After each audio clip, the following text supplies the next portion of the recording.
तो आंसर है कि इस डायग्राम में ब्राइट और डार्क दोनों स्पॉट्स हमको दिखाए गए हैं इस तरह से। ये दिखते, ब्राइट डार्क ऐसा रखेंगे तो ऐसा रखेंगे तो, ठीक है। ये जो लाइंस आपको दिख रही हैं, these are known as fringes, ठीक है, ओके। तो ये फ्रिंज किस तरह से बनती है?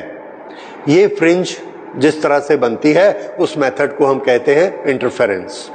इंटरफेरेंस का मीनिंग क्या है? एक दूसरे को डिस्टर्ब करना, इंटरफियर करना। इसमें दो वेव्स हैं, the two waves are interfering with each other. When they interfere then what happens? Answer, then there is superposition. उस तो आंसर है कि इस डायग्राम में ब्राइट और डार्क दोनों स्पॉट्स हमको दिखाए गए हैं इस तरह से। ये दिखते, ब्राइट डार्क ऐसा रखेंगे तो ऐसा रखेंगे तो, ठीक है। ये जो लाइंस आपको दिख रही हैं, these are known as fringes, ठीक है, ओके। तो ये फ्रिंज किस तरह से बनती है? ये फ्रिंज जिस तरह से बनती है उस मेथड को हम कहते हैं इंटरफेरेंस। इंटरफेरेंस का मीनिंग क्या है? एक दूसरे को डिस्टर्ब करना, इंटरफियर करना। इसमें दो वेव्स हैं, the two waves are interfering with each other. When they interfere then what happens? Answer, then there is superposition. उस इंटरफेरेंस के कारण ये फ्रिंजेस हमको दिखती है, ठीक है, ओके। अब हम देखेंगे कि ये इंटरफेरेंस फ्रिंजेस में कैसे ये डार्क बनता है और कैसे व्हाइट बनता है, ये, ठीक है, okay, right, these are the ones. अच्छा, अब हाँ, दो सोर्स हैं हमारे पास, उसको हमने किसी लोकेशन पर रखा और वहां से हम चाहते हैं कोहेरेंट लाइट आए। कोहेरेंट लाइट कैसे आएगी? हमारे पास मेथड है, या तो हम सोर्स को स्प्लिट कर लेंगे या रिफ्लेक्शन करके उसको बनाएंगे। हमने जैसे भी बनाए, दो कोहेरेंट लाइट आ रही हैं, ये इस तरह से, ये एक, दूसरी। अब इसके सामने हमने एक स्क्रीन लगा दी, स्क्रीन, ठीक इसके सामने ऐसे स्क्रीन लगी हुई है। अब इस चीज को जरा ध्यान से समझिए। ये स्क्रीन है और इस स्क्रीन पर ये ऐसे लाइट जा रही है। दोनों जाएंगी तो दोनों का क्रेस्ट एक साथ पहुंचेगा, दोनों का ट्रफ एक साथ पहुंचेगा, तो ये वाले पॉइंट की ब्राइटनेस कैसी होगी? 4 टाइम्स, 4 टाइम्स। अब इस स्क्रीन को मैं ड्रॉ करता हूं, ये यहां पर, यहां से हमने दो स्प्लिट करके दो सोर्स क्रिएट कर लिए, this S1 and S2, okay. थोड़ा सा क्लियर दिखे इसलिए मैं इसको थोड़ा थोड़ा दूर बना लेता हूं, अदरवाइज ये बहुत नजदीक होते। S1 एंड S2,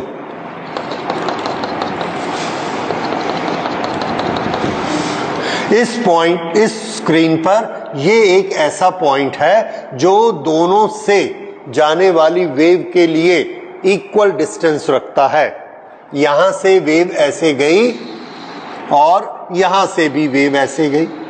ये क्या है दोनों? इसकी पाथ लेंथ। ये पाथ लेंथ ऐसी है कि जब एक का क्रेस्ट यहां पहुंचता है तो दूसरे का भी क्रेस्ट पहुंचता है। उसके बाद ट्रफ आएगा तो दूसरे का ट्रफ आएगा। कौन सा सुपरपोजिशन हुआ? Constructive superposition. और यहां पर हमको क्या मिलेगा? ब्राइट। ये ब्राइट एरिया। अब इस पॉइंट की बात करते हैं, इस पॉइंट की बात करते हैं। ये वाला डिस्टेंस, यहां से वेव किधर जा रही है? आंसर है ऐसे सब तरफ जा रही, ऐसे। इससे वेव कैसे जा रही है? तो इससे भी सब तरफ जा रही है।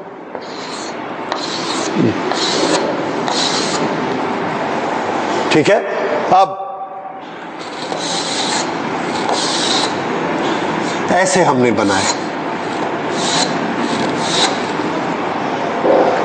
ये वाला एक ऐसा पॉइंट है जिसमें S1 से लेंथ डिफरेंट है और S2 से जाने वाली लेंथ डिफरेंट है। देखिए ये लेंथ ज्यादा हो गई और ये वाली लेंथ कम हो गई, तो दोनों के बीच में एक पाथ डिफरेंस पैदा हो गया। ठीक है, ये जो पाथ डिफरेंस पैदा हुआ जो कि पहले नहीं था मतलब कितना था, 0। यहां पर पाथ डिफरेंस 0 था। जैसे जैसे हम यहां से ऊपर जाते हैं या नीचे जाते हैं, दोनों के बीच में एक पाथ डिफरेंस आता है। किस तरह से, देखिए ये कोना और ये कोना, ये दोनों ऐसे मिले हुए, दोनों बराबर हैं।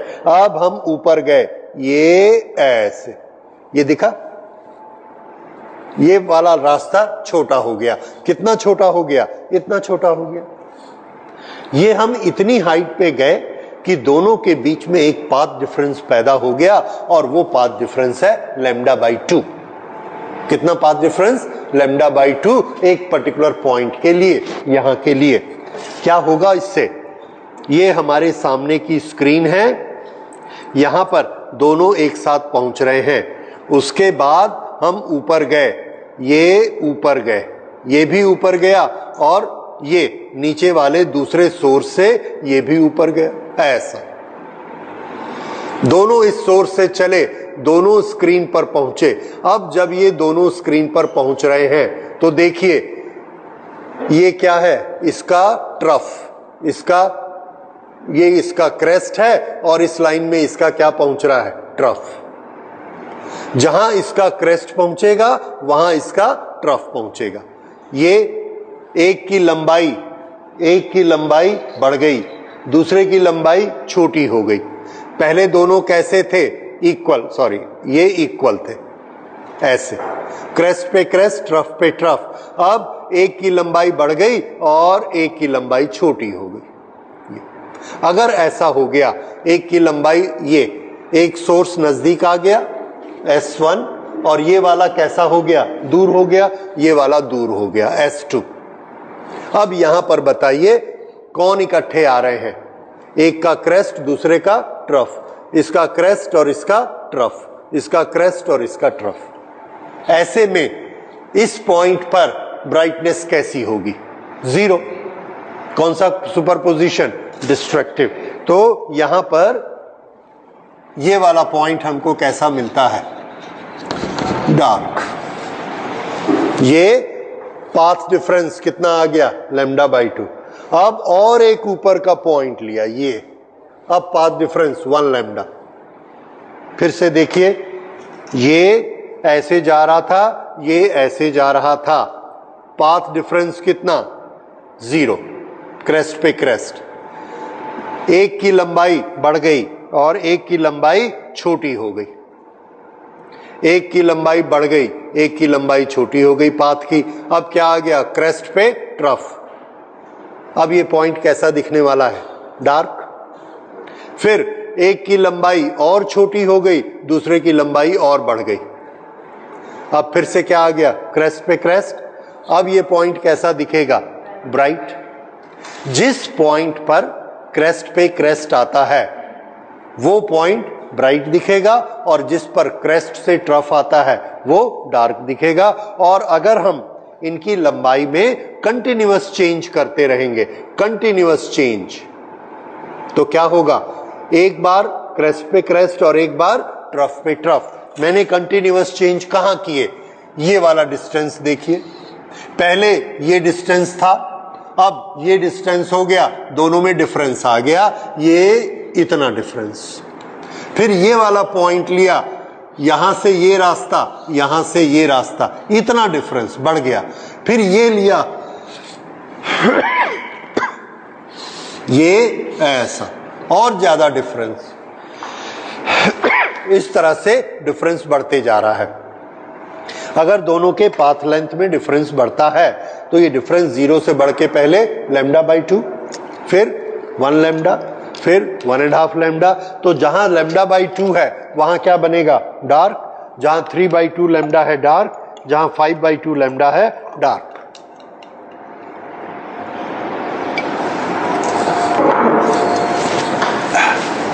तो यहां ब्राइट डार्क, यहां पर फिर क्या मिलेगा, ब्राइट। यहां पाथ डिफरेंस कितना है, 0। यहां पाथ डिफरेंस लैम्डा बाई 2, यहां पाथ डिफरेंस लैम्डा, ये जाके फिर पाथ डिफरेंस बढ़ गया 3/2 लैम्डा, इसके ऊपर जाके फिर पाथ डिफरेंस बढ़ गया 4/2 लैम्डा, दैट इज 2 लैम्डा। ये पाथ डिफरेंस 0, हाफ, 1, 1.5, 2। क्यों, ये देखिए पाथ डिफरेंस बढ़ते जा रहा है, ये छोटा होते जा रहा है और ये रास्ता बड़ा होते जा रहा है। तो ये पाथ डिफरेंस जैसे जैसे चेंज होगा वैसे वैसे ये स्पॉट हमको दिखाएगा कि वो ब्राइट है, फिर डार्क है, फिर ब्राइट है, फिर डार्क है। तो इस स्क्रीन पर हमको इसकी इमेज दिखती है। वो इमेज कैसी होती है, ब्राइट डार्क ब्राइट डार्क, और वही इमेज आप ये देखते हैं। This is bright dark bright dark bright dark. ये इमेजेस हमको ऐसी दिखती हैं और इसी को हम कहते हैं फ्रिंजेस। तो फ्रिंजेस में ये जो एक्शन हुआ कि दोनों वेव्स ने एक दूसरे को सुपरपोज किया, सुपरपोज करके यहां पर जो ब्राइट हमको दिखता है, पहली बार क्रेस्ट पे क्रेस्ट आया तो उसके बाद ट्रफ पे ट्रफ आएगा, फिर दूसरी बार भी क्रेस्ट पे क्रेस्ट आएगा, 10वीं बार भी क्रेस्ट पे क्रेस्ट आएगा, और 1,00,000 वेव के बाद तब भी क्रेस्ट पे क्रेस्ट आएगा। क्यों? क्योंकि दोनों वेव्स कैसी हैं, यस, कंसिस्टेंट है, ठीक है, कोहेरेंट है, यू आर राइट। दोनों कैसी है, कोहेरेंट। अगर कोहेरेंट नहीं होती तो आगे पीछे हो जाते। शुरू में दोनों फेस एक साथ आए, ब्राइट हो गया, थोड़ी देर बाद इसी जगह पर क्रेस्ट के ऊपर ट्रफ आ गया तो यही जगह कैसी हो जाएगी, डार्क हो जाएगी।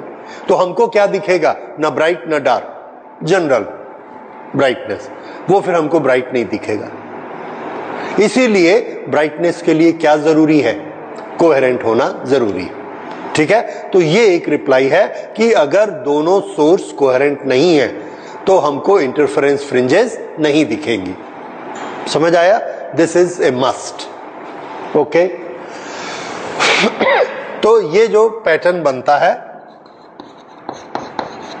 This pattern is interference pattern.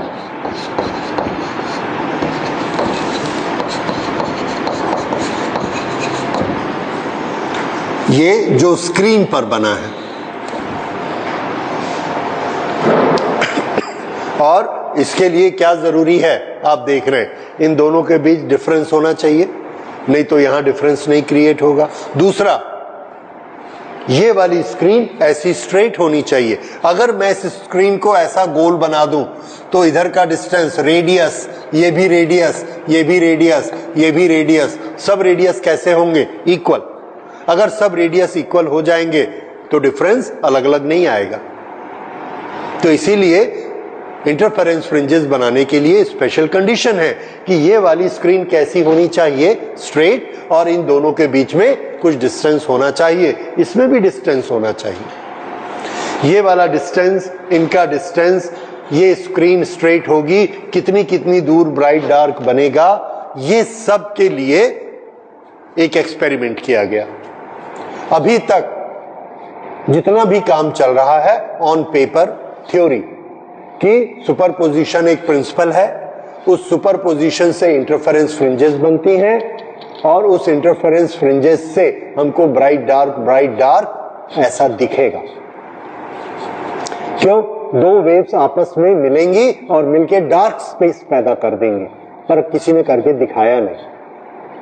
पहली बार ये हाइजन ने ये सारे काम किए, कैलकुलेशंस की, सब कुछ कर लिया, लेकिन वो फ्रिंज बनाकर नहीं दिखा पाए। और जब तक लैब में हम बनाकर नहीं दिखाएंगे तब तक कोई भी थ्योरी अप्रूव नहीं होती। लेकिन उनकी डेथ के कुछ टाइम के बाद उनके एक स्टूडेंट थे यंग, उन्होंने एक्सपेरिमेंट करके ये बनाया and that is known as Young's experiment. Young's experiment एक माइलस्टोन है ऑप्टिक्स में, क्योंकि उसने पहली बार प्रूफ किया कि फ्रिंजेस एक्चुअली बनती हैं, बस। और अगर फ्रिंज बनती है तो इसका मतलब कि ये सारी की सारी थ्योरी करेक्ट है, और हमने ये सारी थ्योरी बता दी, कहानी सुना दी कि फ्रिंज बनना चाहिए, लेकिन फ्रिंज बनती नहीं है।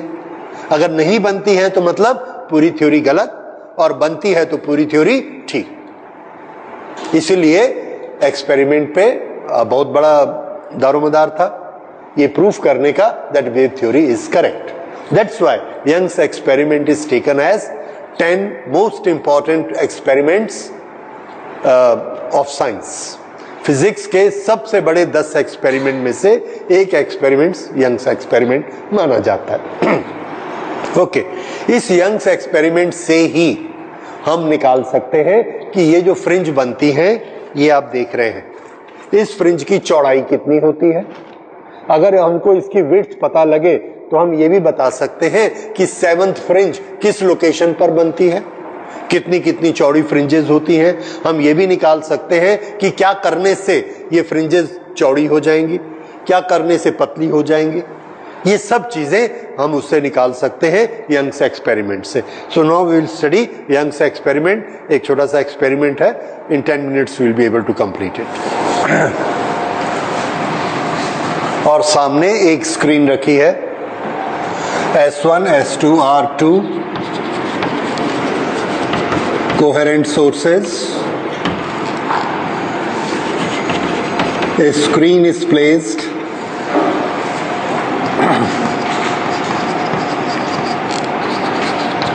at distance d। ये जो कोहेरेंट सोर्सेज हैं S1, S2 are coherent sources with gap small d। ये okay,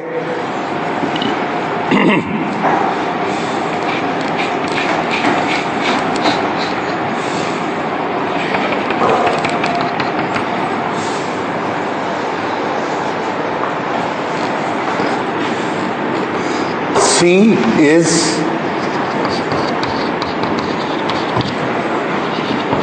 a point on the screen equidistant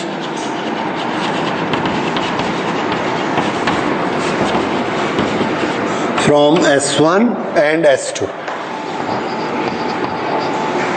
so that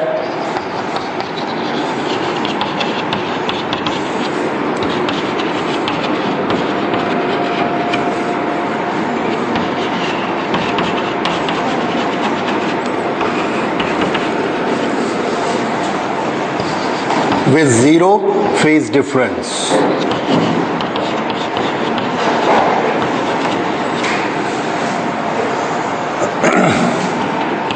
hence it's a bright spot.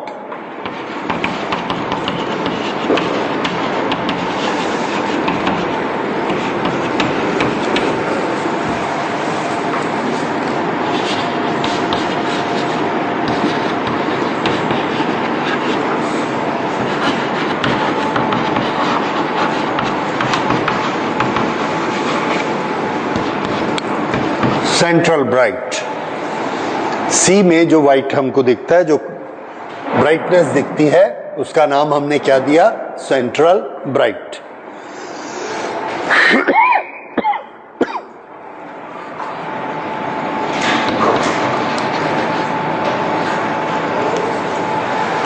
Okay, अब इसके बाद P कोई भी एक पॉइंट हमने लिया जो यहां से h हाइट पर है,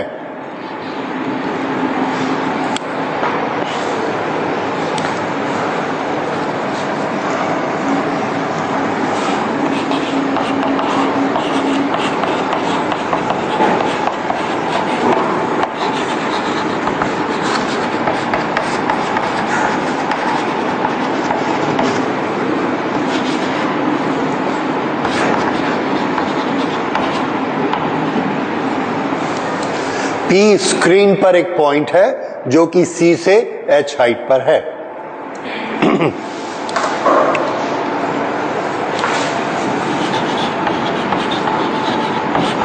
Waves from S1 and S2 reach point P and they have certain phase difference, path difference.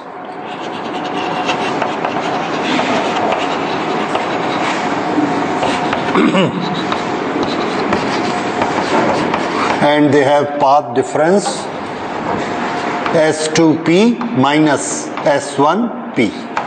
देखिए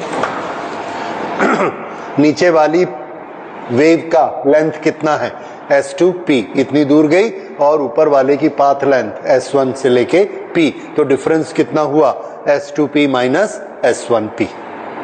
ये है पाथ डिफरेंस. अब हमको मालूम है कि अगर ये पाथ डिफरेंस λ/2 का मल्टीपल है तो ये पॉइंट डार्क होगा, और अगर ये 0 और लैम्डा का मल्टीपल है तो ब्राइट होगा. ठीक है, तो पहले इसका एक्सप्रेशन और सिंप्लीफाई कर लेते हैं. पाथ डिफरेंस का जनरल फॉर्मूला बनाते हैं. जनरल फॉर्मूला बनाने के लिए 3-4 स्टेप. देखिए S2P माइनस S1P हमें चाहिए, तो हमने स्टार्ट किया इसको S2P square minus S1P square. अब यहां पे हमने थोड़ा सा कंस्ट्रक्शन किया. कंस्ट्रक्शन वो आप भी करेंगे ज्योमेट्री के लिए. यहां से ये एक परपेंडिकुलर ऐसा बना दिया, यहां से भी एक परपेंडिकुलर बना दिया. लेट्स कॉल इट MP और इसका S2N. ये हमने दो परपेंडिकुलर ड्रॉ किए. अब S2P का स्क्वायर, S2P का स्क्वायर किसके बराबर है? और आप इसमें सॉरी 2 लाइन्स और हमको बनानी है. दिस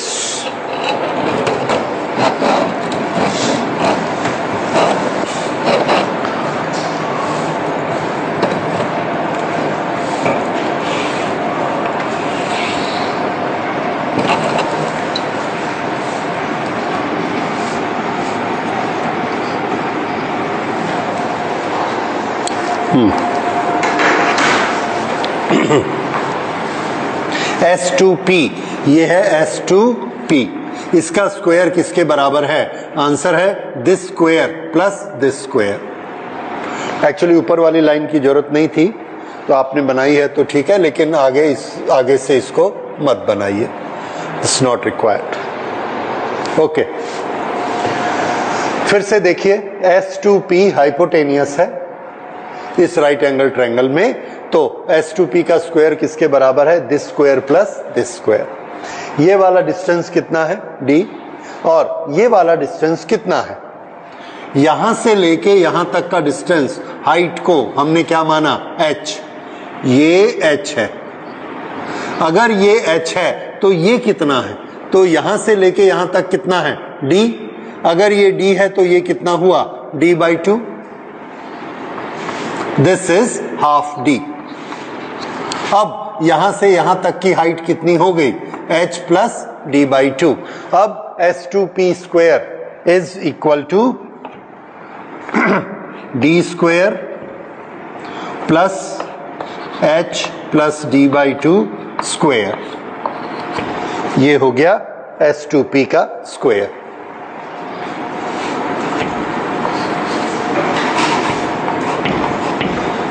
माइनस S1P का स्क्वायर.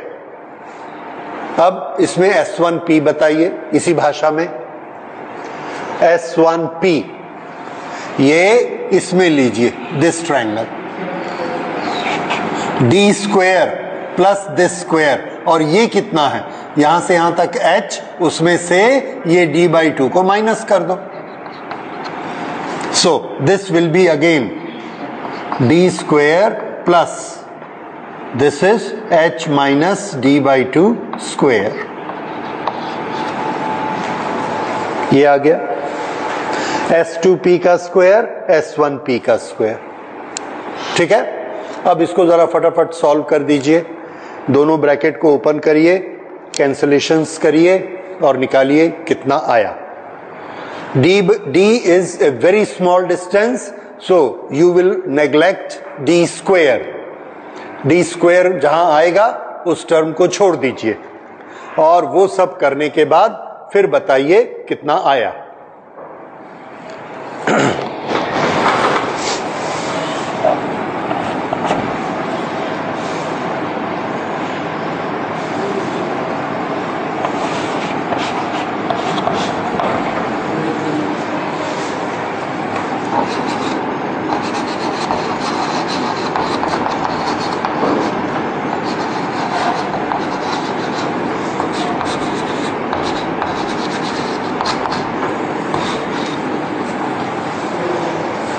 आता है?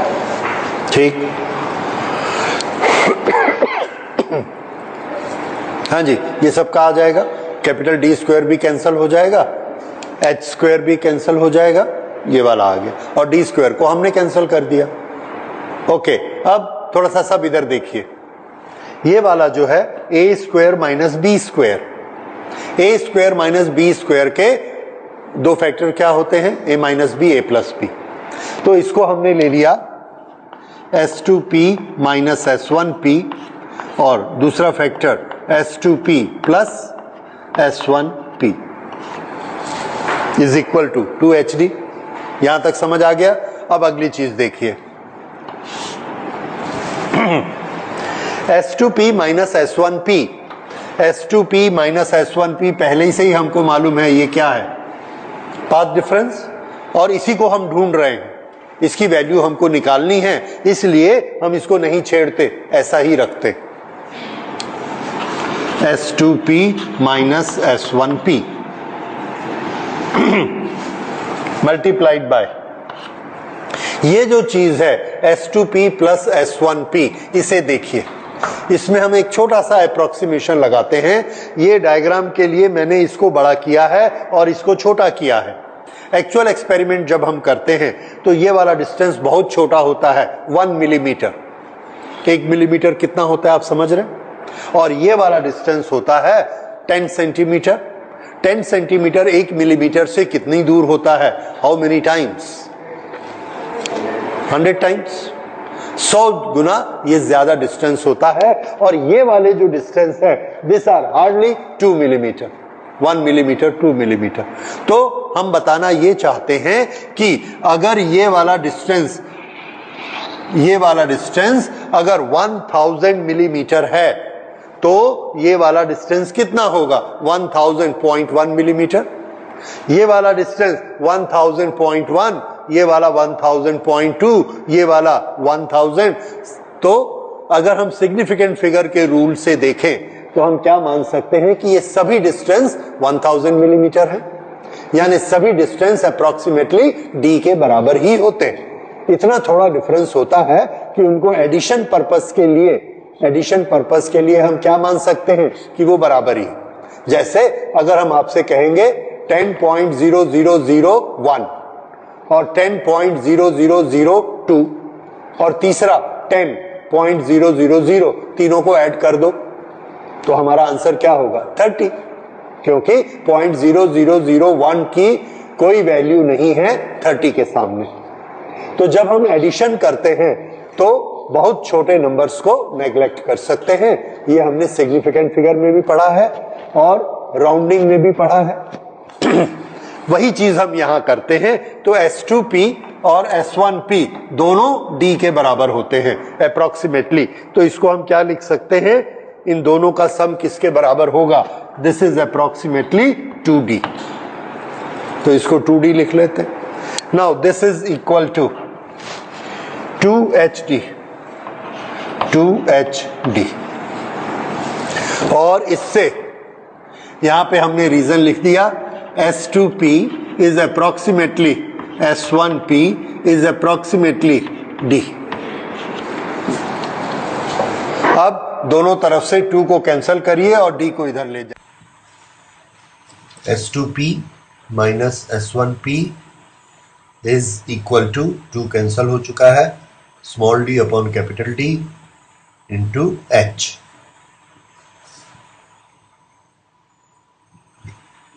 S2P minus S1P path difference है, और ये पाथ डिफरेंस का expression D upon capital D into H, this is path difference. किस किस के बीच का पाथ डिफरेंस? S1 और SP दो सोर्स है, ये D पर डिपेंड करता है और कैपिटल D पर डिपेंड करता है। हाइट कितनी ज्यादा होगी या कम होगी, ये path difference.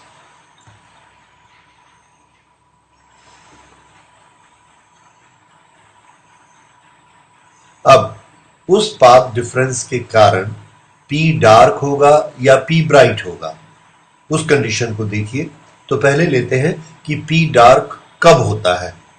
So P is a dark point if path difference that is S2P minus S1P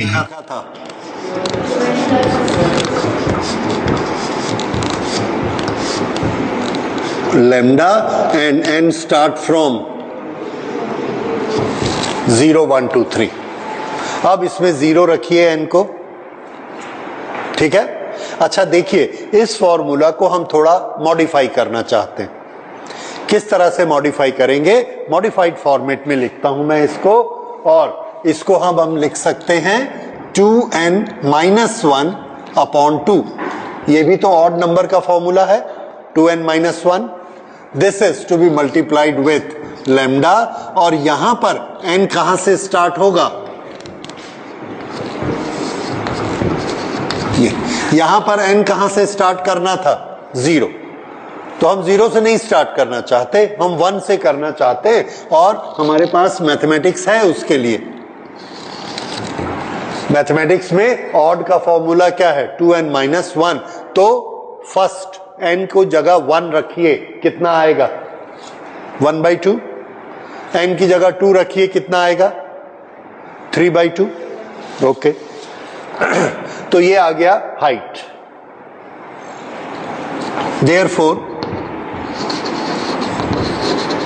height of first dark fringe is equal to, यहां 1 रखिए, this is lambda by 2 d/d। Second dark fringe, second dark fringe वहां 2 रखिए, कितना आएगा? 3 lambda by 2 d/d। Third dark fringe 3 रखिए यहां पे, कितना आया?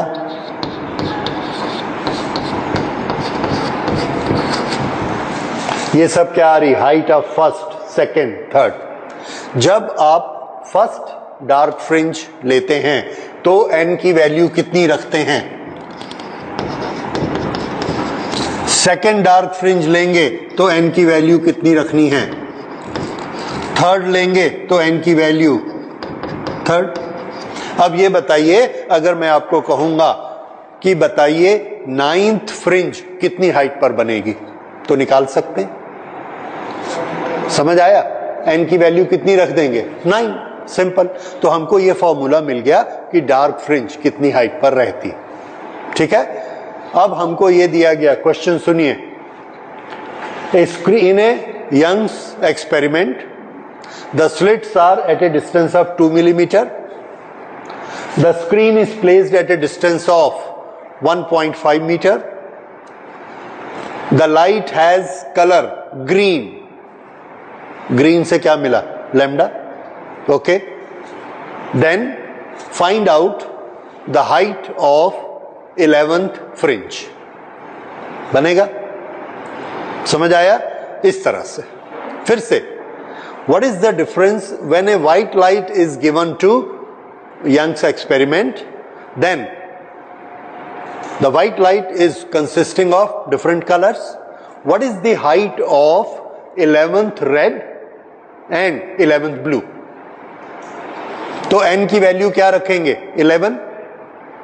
और रेड वाली कैलकुलेशन में लैम्डा रेड का, ब्लू वाली में लैम्डा ब्लू का, दोनों की हाइट अलग अलग आ जाएगी। ब्लू का लैम्डा कैसा होता है? ज्यादा, तो हाइट किसकी ज्यादा होगी? सॉरी, किसका लैम्डा ज्यादा? रेड का। आई एम सॉरी, रेड का लैम्डा ज्यादा, तो हाइट किसकी ज्यादा होगी? रेड की हाइट ज्यादा होगी।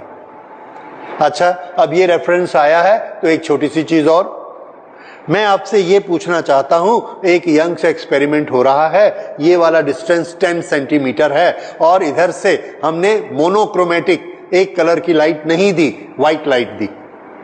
White light consist of 7 lights, 7 different lambdas. तो यहां पर जो हमको फ्रिंज मिलेंगी वो फ्रिंज व्हाइट होंगी कि कलर्ड होंगी? ये लैम्डा अलग अलग है तो हर एक की हाइट अलग अलग आएगी। तो ब्लू की हाइट अलग, रेड की हाइट अलग। अगर हाइट अलग अलग हो गई तो कलर अलग अलग दिखेंगे। तो व्हाइट लाइट का जो पैटर्न दिखेगा वो पैटर्न कैसा होगा? कलर्ड। ये समझ आई बात? व्हाइट लाइट हम इधर से दे रहे हैं, उसमें 7 टाइप के लैम्डा हैं, हर लैम्डा के लिए हाइट अलग अलग होती है, इसलिए हर कलर की हाइट अलग अलग हो जाएगी। They get separated. एक ही जगह पर 7 कलर गिरते तो हमको क्या दिखता? व्हाइट। लेकिन सब ने हाइट अपनी अलग अलग बना ली, अब हमको व्हाइट दिखता है क्या? अब हमको कलर्ड दिखते, और वो सब कलर एक दूसरे के ऊपर आ जाते और ऊपर आके स्मजिंग हो जाती है and there is lot of disturbance between them and we don't get a clear pattern, interference pattern. अगर क्लियर नहीं दिखेगा, ऐसे ही पूरा धब्बा दिखेगा, तो एक्सपेरिमेंट का फायदा क्या? So it is necessary that we do the experiment with monochromatic light. Monochromatic मतलब एक ही तरह का लैम्डा उसमें होना चाहिए। इसलिए जब भी आप एक्सपेरिमेंट देखेंगे, यंग्स एक्सपेरिमेंट या उसके प्रैक्टिकल, हमेशा मोनोक्रोमेटिक या सिंगल कलर लाइट से किए जाते हैं। And this also answers your question that why we should use monochromatic light in Young's experiment. ठीक है, अगर एक से ज्यादा लाइट्स होंगी तो दोनों की लोकेशन फ्रिंजेस की अलग अलग होगी। जहां रेड वाला डार्क बनाता है वहां ब्लू वाला ब्राइट बना देगा, तो हमको रेड का डार्क दिखेगा ही नहीं, कहीं काला नहीं दिखेगा, किसी न किसी का ब्राइट फ्रिंज वहां आ जाएगा। ये समझ आ रहा है? ओके, अगला क्वेश्चन। ये हमारे पास स्क्रीन है 20 सेंटीमीटर, यहां से हमने व्हाइट लाइट लगाई, यहां से हमने एक बार ब्लू लगाई और एक बार रेड लगाई, अलग अलग। दोनों यहां पर फ्रिंजेस बनाएंगे, किसकी फ्रिंजेस ज्यादा होंगी? इसमें किसकी फ्रिंजेस ज्यादा होंगी? ब्लू की। क्यों? लैम्डा छोटा है, उससे क्या होगा? Very good. ब्लू की हाइट कम होती है, इतनी हाइट हमारे पास अवेलेबल है, कम हाइट वाली फ्रिंजेस ज्यादा आ जाएंगी और जिसकी हाइट बड़ी बड़ी है वो फ्रिंजेस कम आएंगी। तो एक गिवन डिस्टेंस के अंदर कौन सी फ्रिंजेस ज्यादा आएंगी? ब्लू ज्यादा आएंगी। अब फिर इसको और एक कदम आगे बढ़ाते हैं, न्यूमेरिकल बनाते हैं। हमारा न्यूमेरिकल ये आता है कि एक स्क्रीन पर 17 ब्लू फ्रिंजेस एकोमोडेट होती हैं और रेड एकोमोडेट होती हैं 12। 17 ब्लू और रेड 12, और दोनों स्लिट के बीच का डिस्टेंस 2 मिलीमीटर है। Then what is the distance from the screen? Capital D निकालना है। और हमको ये जो 12 और 17 दिया है, इससे क्या पता लगेगा? Number of. ओके, अभी हम इस पर आते हैं। इस तरह के क्वेश्चन आते हैं तो कैसे करेंगे? इसमें एक चीज, एक स्टेप और आगे। ये क्या आ गया? Dark fringe. अब हम इसी की ट्यून पर लेते हैं height of bright fringe. Height of bright fringe की कंडीशन क्या है? पाथ डिफरेंस कितना होना चाहिए? लैम्डा और मल्टीपल ऑफ लैम्डा। इसका जनरल फॉर्मूला हम ऐसा वाला क्या बनाएंगे, n lambda, simple. Central bright में पाथ डिफरेंस कितना होता है, 0। एक चीज ध्यान दीजिए, सेंट्रल ब्राइट में 0, उसको हम नंबरिंग नहीं करते। We start our numbering from first bright after the centre, और उसको नंबर देते हैं 1। So we will start n 1 2 3 ऐसे। क्यों? क्योंकि यहां भी हमने n क्या लिया, 1 2 3, यहां भी क्या लेते हैं, 1 2 3, तो वो हमको क्या देता है, नंबर ऑफ फ्रिंज। जैसे number of 17th dark fringe, तो हम n को उठा के 17 रख देंगे, उस समय हमको 0 काउंट करने की जरूरत नहीं। वैसे ही यहां पे number of 17th bright fringe, n को 17 रख देंगे। ओके, सो ये होनी चाहिए। Now therefore n lambda is equal to S2p minus S1p, ये किसके बराबर है, ये हम निकाल चुके हैं। S2p minus S1p is equal to this, d upon D H. Therefore height of bright fringe is equal to, ये इधर आ गया, n lambda d by D. Okay,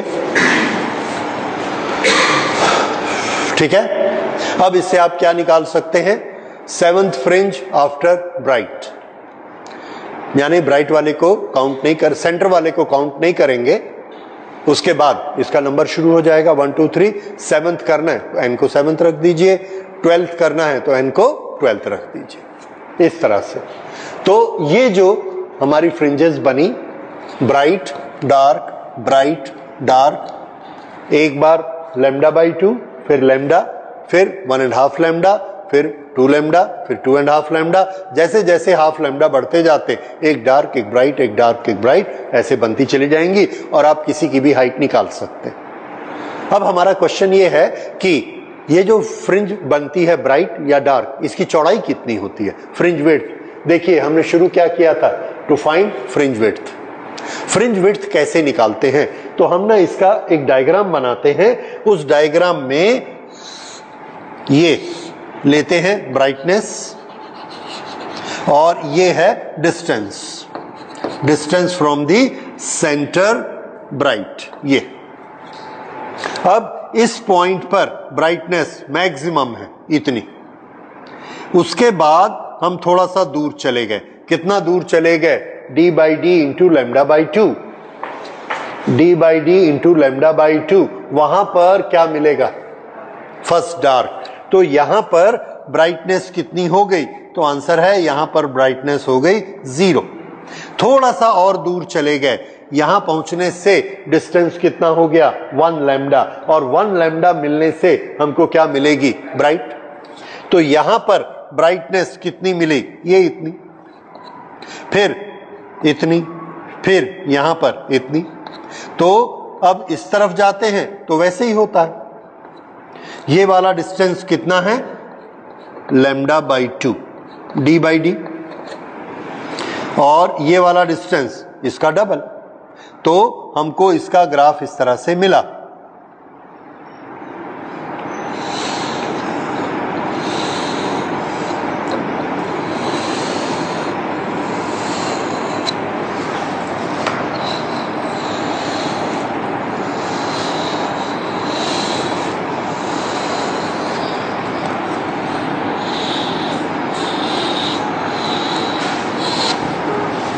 ये this is brightness distance graph for the interference fringes. ये maximum brightness है, और ये क्या बताता है, स्क्रीन पर लोकेशन। कोई भी जगह ये हमने क्या ले ली, सेंट्रल ब्राइट, और इससे इस तरफ ऐसी फ्रिंजेस बनेंगी। इधर जो ब्राइटनेस और डार्कनेस है उसके बीच में एक चीज ध्यान रखिए, उसके बीच में क्लियर कट लाइन नहीं होती है कि ये ब्राइट है और ये डार्क है, ऐसा नहीं होता। इस जगह पर ब्राइटनेस सबसे ज्यादा, इधर ध्यान दीजिए, ब्राइटनेस सबसे ज्यादा, फिर उससे कम, फिर उससे कम, फिर उससे कम, फिर उससे कम, फिर उससे कम, यहां सबसे कम, फिर यहां से ज्यादा ज्यादा ज्यादा, फिर यहां ब्राइट। इस तरह से लाइट का वेरिएशन कंटिन्यूअस होता है and there is no straight line demarcation between bright and dark. और जब ऐसा होता है तो हम लोग विड्थ को कैसे नापेंगे? या तो हमको क्लियर कट लाइन दे दी जाए, जैसे आप उस पर्दे में देखते हैं, रेड और व्हाइट क्लियर अलग अलग दिखता है, उसकी विड्थ हम नाप सकते हैं। पर अगर उसकी बजाय कंटिन्यूअस दोनों मिक्स हो, किसी जगह पे एक डार्क हो जाता है, किसी जगह पे दूसरा ज्यादा हो जाता है, तो विड्थ कैसे निकालेंगे? तो उसका हमने एक फॉर्मूला बनाया। उसका मेथड ये था कि ये सबसे ब्राइट पॉइंट है यहां पर, ये अगला सबसे ब्राइट पॉइंट है यहां पर, इन दोनों के बीच का ये जो डिस्टेंस है, ये distance, this will be known as width of dark fringe. देखिए यहां से डार्कनेस बढ़ते गई बढ़ते गई बढ़ते गई, यहां से डार्कनेस बढ़ते गई बढ़ते गई बढ़ते गई, तो ये वाली विड्थ किसकी कहलाएगी? डार्क फ्रिंज की। So width of dark fringe is the distance between two most bright spot. उसी तरह से हमने डेफिनेशन बनाई ब्राइट फ्रिंज की। ब्राइट फ्रिंज यहां से ब्राइट होना शुरू हुआ, फुल ब्राइट हो गया और ब्राइटनेस खत्म हो गई, तो ये वाला डिस्टेंस, ये डिस्टेंस किसका मिला? Width of bright fringe. और ये वाला डिस्टेंस किसका है? ये ब्राइट स्पॉट, ये ब्राइट स्पॉट, दो ब्राइट के बीच का जो डिस्टेंस है, that is width of dark. तो इसको नोट कर लीजिए, width of bright fringe is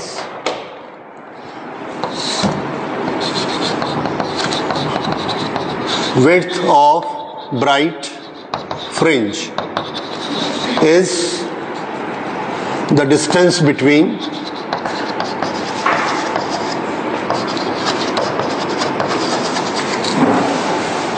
two dark points। और ये कैसे होने चाहिए? एक के बाद एक वाले, कोई भी नहीं, to consecutive।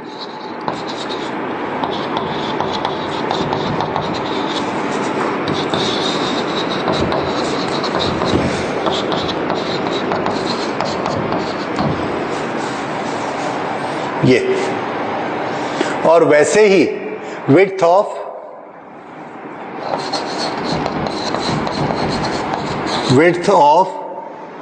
Dark fringe, width of dark fringe is distance between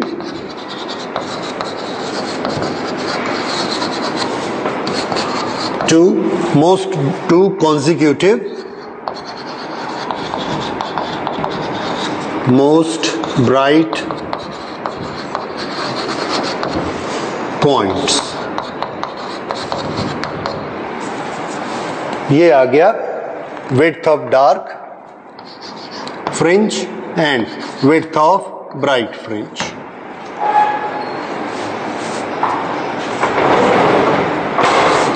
अब अगर हम इसको कैलकुलेट करना चाहें तो कैलकुलेट करना बहुत आसान है। किस तरह से कैलकुलेट करेंगे? देखिए, हमने एक बार n की वैल्यू n रखी और दूसरी बार n-1 रखी, दोनों की हाइट आ गई। फिर से 7th डार्क और 8th डार्क, दोनों की हाइट निकाली, माइनस कर दिया तो क्या आ गया? Width of the bright fringe. इस फॉर्मूला से हमने निकाला और इसकी वैल्यू कितनी आएगी?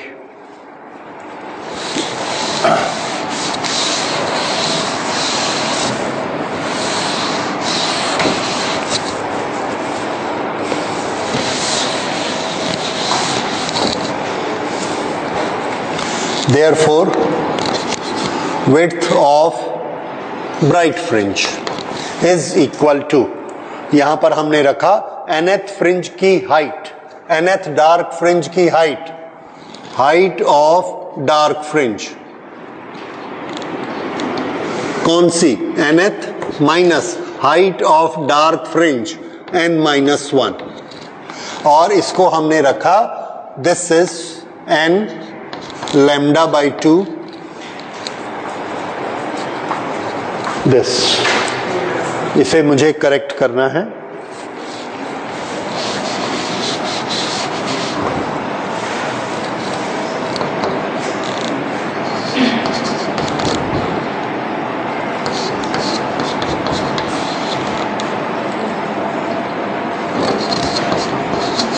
डी बाई डी, ये फॉर्मूला है इसका। ओके, तो एक बार हम इसको n रखेंगे,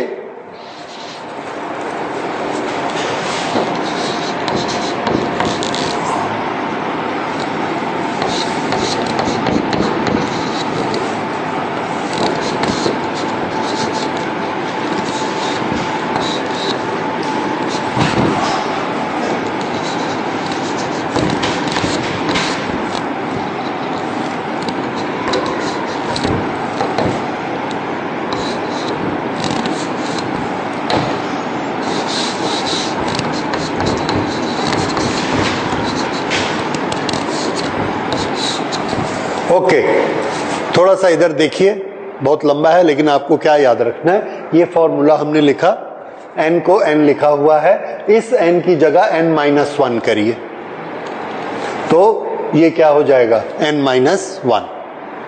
फिर इसको सॉल्व करेंगे and you will find it comes to be lambda d by D. बाकी सब चीजें कैंसल हो जाएंगी, 2n माइनस 2n, ठीक है, ये कैंसलेशन हो जाएंगे और ये सिर्फ बचेगा लैम्डा d बाई डी। ये आ गया width of the bright fringe. Similarly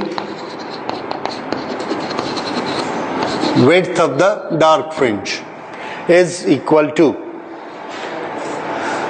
dark fringe निकालने के लिए हम लेते हैं n lambda d by D minus n-1 lambda d by D,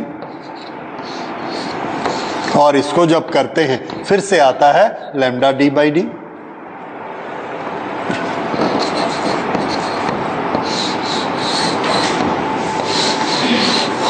So, what is width of the bright fringe and width of the dark fringe? Both are same. तो इसको result को हम नोट कर लेते हैं, that width of dark fringe and width of bright fringe are equal to each other and central fringe is also same width. So, all fringes have same width.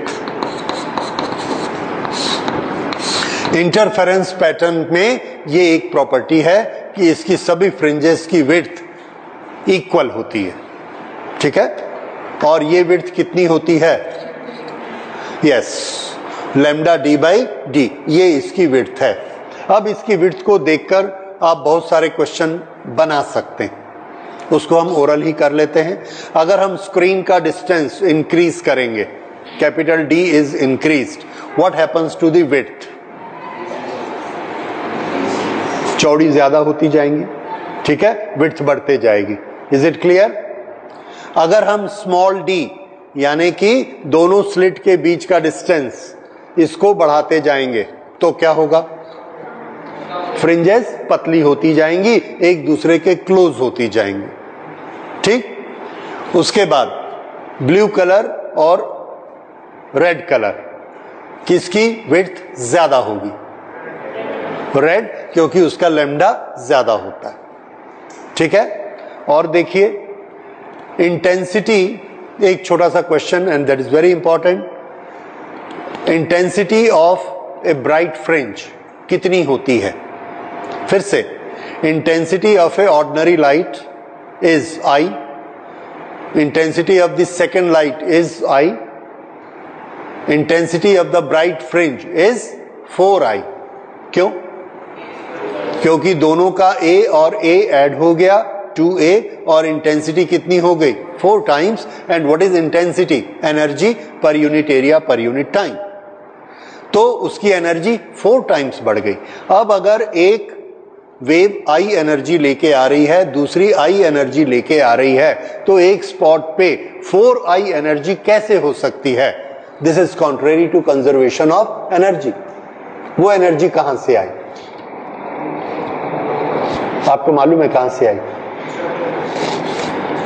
है? Constructive superposition हुआ ना, तो ये 4i हो गई energy. तो मैं ये बोल रहा हूं कि वो एनर्जी आई कहां से, क्योंकि एनर्जी तो कंजर्व होती है, कहीं ना कहीं से आनी चाहिए, तो वो एनर्जी कहां से आई? तो उसका आंसर है कि उसके नीचे, ठीक ब्राइट के नीचे कौन सा फ्रिंज बन रहा है? डार्क। वहां भी 2 आई वाले आए थे और कितनी हो गई एनर्जी? 0। वो 2 आई कहां गई? यस, वो ऊपर वाले ब्राइट में चली गई। समझ आया?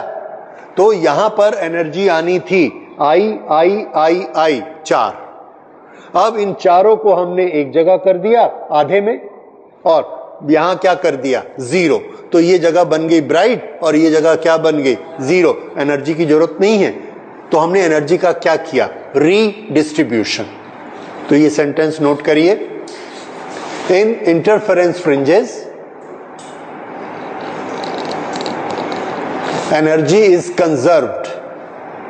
In interference fringes, energy is conserved. Full stop. It is only redistributed. It is only redistributed. ठीक है? The energy at dark shift to energy at dark location shift to bright location to make it 4i. Energy at any location, energy at any location is given by formula of